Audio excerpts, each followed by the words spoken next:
Hello guys, আসসালামু আলাইকুম। Welcome to my Facebook page আর মাই ইউটিউব চ্যানেল রুল 0.2। তো আজকে আমি কথা বলবো বাইকের সাদা ধোয়া নিয়ে, আর রিং পিস্টন খারাপ ছাড়াও বাইকে কোন কোন কারণে আপনার বাইকে সাদা ধোয়া বের হতে পারে এগুলো নিয়ে কথা বলবো। তো চলেন ভিডিওটা পুরোটা দেখি। বাইক থেকে সাদা ধোয়া বের হওয়া এটা আমাদের প্রত্যেকের জন্য একটা আতঙ্কের বিষয়। তো হঠাৎ করে যদি আমরা লক্ষ্য করি আমাদের বাইক থেকে সাদা ধোয়া বের হয়েছে, তো আমাদের মনে হয় যে আমাদের পিস্টনে কোনো ঝামেলা হয়েছে কিংবা আমাদের পিস্টন দুর্বল হয়ে গেছে।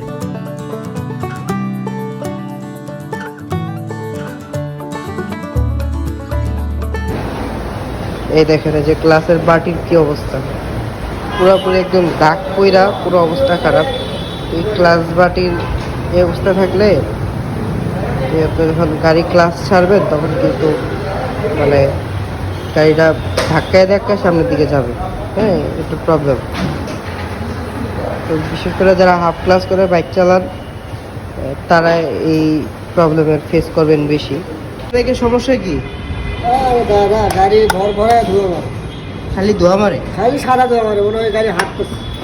আচ্ছা, আমার একটা প্রবলেমের সলিউশন দাও। এই গাড়ি ইঞ্জিন অয়েল চেঞ্জ করলে হঠাৎ করে সাদা ধোয়া কি লেগা মারে? এটা অনেক ক্ষেত্রে দেখা যায় তেলের কারণে মারে। তেলের কারণে? এই ইঞ্জিন অয়েল পাল্টানোর লগে তেলের সম্পর্ক কই? আপনার তেলের সম্পর্ক আছে, তেলের সম্পর্ক না থাকলে তো হইতো না। আপনার ইঞ্জিন অয়েলের সাথে কোনো সম্পর্ক নেই, ওটা তো জাস্ট মানে ভিতর জিনিসগুলো ফ্রি রাখে ইঞ্জিন অয়েল। কিন্তু আপনি তোমার ম্যাক্সিমামই মনে করেন যে ওই আপনার ওই তেলের কারণে ধোয়া মারে, সকালবেলা খেয়াল করেন না তাই?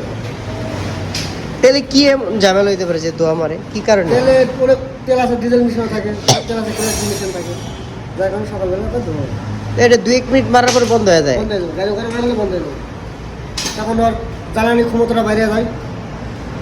এই ধরনের সমস্যা হলে কারো পিস্টন উইক টুইক এরকম কিছু হতে পারে নাকি? না,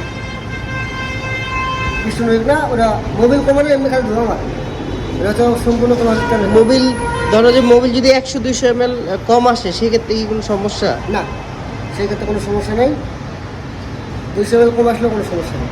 যখন দেখা যায় 400 ml 500 ml কমে গেছে তখন সমস্যা। আপনি যদি হঠাৎ করে লক্ষ্য করেন আপনার বাইক থেকে সাদা ধোয়া বের হচ্ছে কিংবা আপনার বাইকের সাইলেন্সার পাইপ দিয়ে সাদা ধোয়া অনবরত বের হচ্ছে, তখন কিন্তু আপনার টেনশনে পড়ে যাবেন যে হ্যাঁ, আমার বাইকে কি হলো, রিং পিস্টন চলে গেলো কিনা, কিংবা আমার পিস্টন পুরো বাতিল হয়ে গেল কিনা, বা পিস্টন উইক হয়ে গেল কিনা, অথবা আপনার বাইকের ইঞ্জিন অয়েল কমে যেতেছে কিনা। তো আপনি একটা টেনশনে পড়ে যাবেন। তো আসলে অনেক সময় হয় যে আমাদের বাইক থেকে সাদা ধোয়া বের হয় বিভিন্ন কারণে। যখন আপনার ইঞ্জিন অয়েল পরিবর্তন করবেন দেখবেন যে ইঞ্জিন অয়েল পরিবর্তন করার সাথে সাথে কয়েক মিনিট আপনার বাইকের থেকে সাদা ধোয়া বের হয়। আসলে এটা একটা স্বাভাবিক প্রক্রিয়া, তো এই জন্য টেনশনের কারণ নেই। যদি হঠাৎ করে লক্ষ্য করেন যে ইঞ্জিন অয়েল পরিবর্তন করছেন বা বাইক সকালে স্টার্ট দিচ্ছেন, 1-2 মিনিট সাদা ধোয়া মারতেছে, পরবর্তীতে আবার ঠিক হয়ে যেতেছে, তাহলে একটা স্বাভাবিক প্রক্রিয়া। যদি না আপনার বাইকের ইঞ্জিন অয়েল কমে, যদি ইঞ্জিন অয়েল না কমে তাহলে কোনো সমস্যা নেই। এরকম সাদা ধোয়া মাঝে মধ্যে বের হলে এটা টেনশনের কারণ নেই। আর যদি দেখেন যে আপনার বাইকের ইঞ্জিন অয়েল কমে আসতেছে প্রতিনিয়ত, ধরেন যে আপনি 1000 ml ইঞ্জিন অয়েল দিচ্ছেন, আপনি যখন ড্রেন করছেন তখন 500 ml থাকতেছে, তো সেক্ষেত্রে হচ্ছে যে আপনার রিং পিস্টন দুর্বল, যার কারণে আপনার ইঞ্জিন অয়েলটা খেয়ে ফেলতেছে। তো এই জিনিসটা সবাই মাথায় রাখবেন।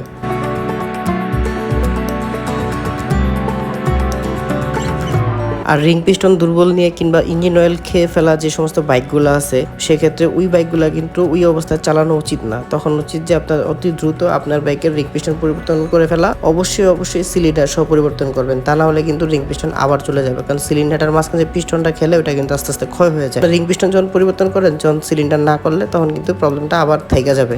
সবাইকে অসংখ্য ধন্যবাদ ভিডিওটা কষ্ট করে দেখার জন্য। আসসালামু আলাইকুম।